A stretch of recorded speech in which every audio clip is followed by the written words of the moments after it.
即使这部电影经历了整整5年才得以解禁，黄渤、徐峥、姚晨等知名大咖却依旧愿意亲自到场参加首映，因为他血淋淋扒开了中国式教育肮脏的内核。女儿大半夜私会男生，父亲找到他后一顿臭骂：“你做啥去了？这么大的你做啥去了？啊，行了，哎呦，我欠你的是吧？我欠你，全家人都欠你，对吧？”女儿害怕的转身想逃，但下一秒又被父亲抓回来。你还发脾气？你跟谁发的？你凭啥发的？走，走，走！啊！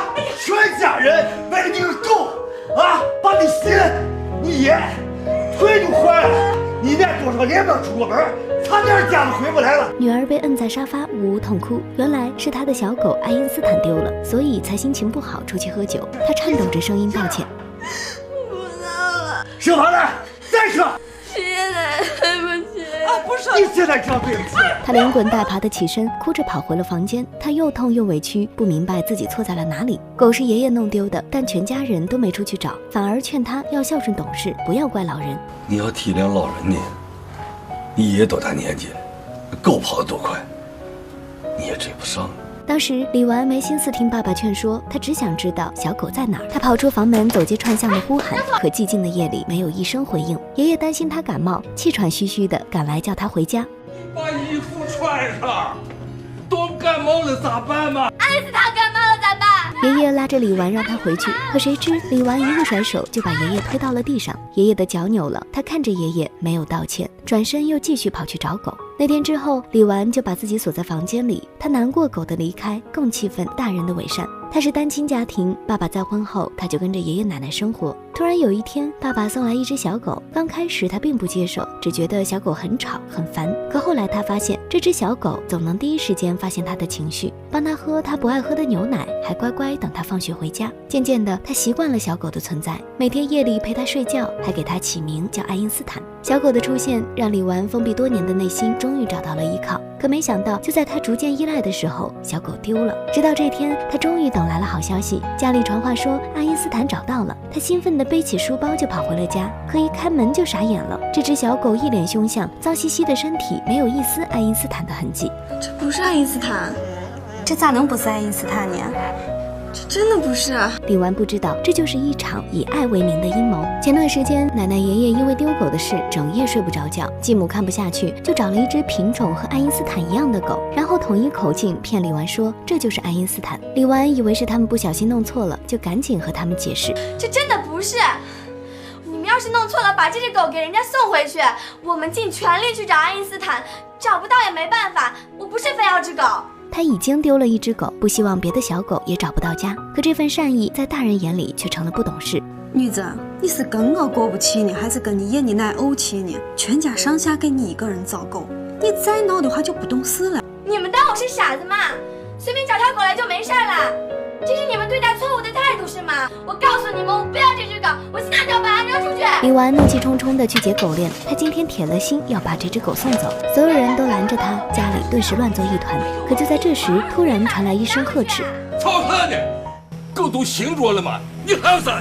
爷爷一脸凶相瞪着李纨，长久的愧疚终于变成愤怒爆发。李纨委屈地看着他，不知为何自己反而成了犯错的人。这一晚，李纨依旧没有吃饭，内心的叛逆促使她抗争到底。她把奶奶端来的饭摔在地上。你要干啥？我要我的爱因斯坦！哎呦，爱因斯坦不是在这儿呢吗？还不都是一回事吗？这怎么会是一样的？李纨甩手跑出了门，直到晚上才醉醺醺的回来。爸爸看他这副模样，愤怒地把酒瓶摁碎，拖着他就上了车，要带他去找奶奶。原来奶奶因为担心他，出门找了他1个钟头也没回来。但庆幸的是，奶奶没丢。可家庭战争也彻底爆发，一场青春的叛逆就这样在爸爸的打骂中画上了句号。从那天起，他不再反抗，变得逆来顺受，听从大人的安排。他承认了那只小狗就是爱因斯坦，也主动学习最讨厌的英语，从开始的不及格考到了年组最高分。当初班上要报兴趣小组，李纨想报最喜欢的天文，可因为英语是他的短板，老师和爸爸就一直逼他报英语。最后爸爸没耐心，一把抢过报名单，擅自替他做了个决定。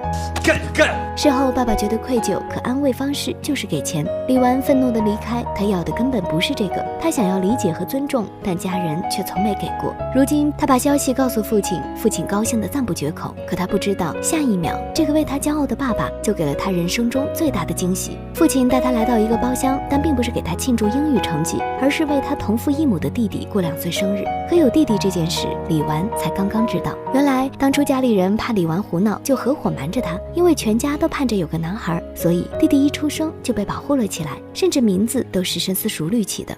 李纨那个时候，那都是你们胡起名字的，咱这回是个男娃，那这个名字就不能太随便了。弟弟名叫昭昭，以其昭昭，使人昭昭。可讽刺的是，这句话他们没一个人做到。李纨看着其乐融融的一家人，已经没人在意他的进步，全都围着弟弟逗笑。爸爸为了安抚李纨，答应带他去最喜欢的天文馆。可这一次他又食言了。他临时带着李纨来到饭局，和他保证一结束就立马带他去。可现在离闭馆仅剩1小时，但饭局却丝毫没有结束的意思。小丽，哎，是不是有事呢？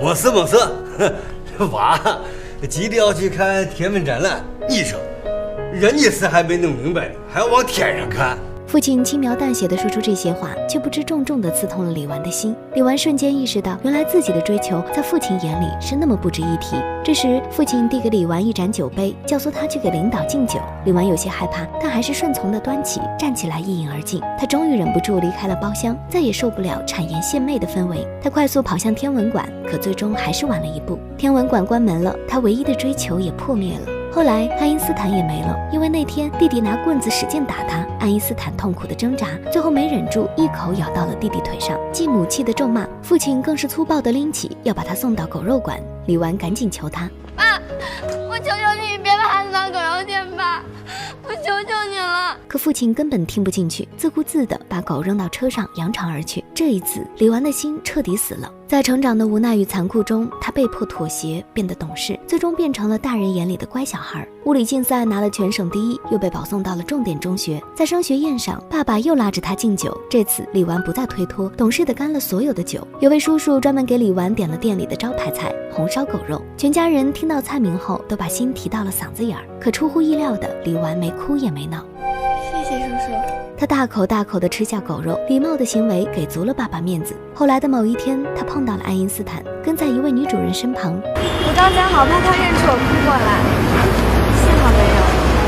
或许狗还是那只狗，但李纨的心已经不再是以前的心了。即便自己那么爱它，可真的回来也只能是重蹈覆辙。